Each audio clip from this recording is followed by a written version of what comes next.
Jos oikein tarkasti katsotte, saatatte nähdä tässä kohdassa maan painoamia ja ratapölkkyjä. Tästä on aikoinaan kulkenut savijuna. Nykyisen T-sairaalan kohdalla oli ennen Kupittaan savitehdas, missä valmistettiin katto ja muutiilia, astioita, ruukkuja ja koristeesineitä.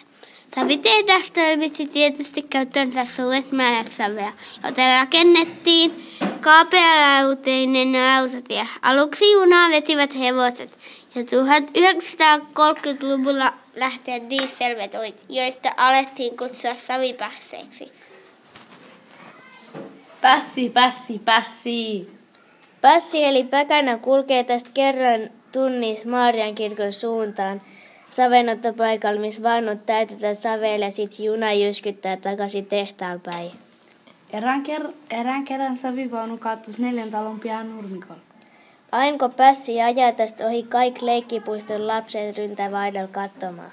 Ja se, kun hiukakin viivyttelee tai tekee hiekkakakkunsa valmiiksi, joutuu tyytymään huonoa kattelupaikkaa.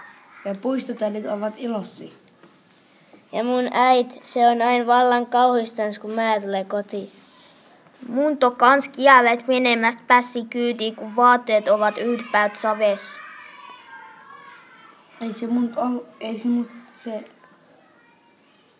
Ei se mun haittaa ollenkaan, äit vaan prukka toruma.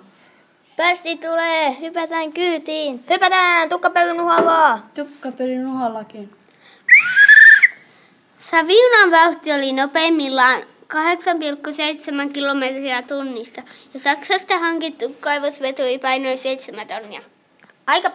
Aika painava Pässi.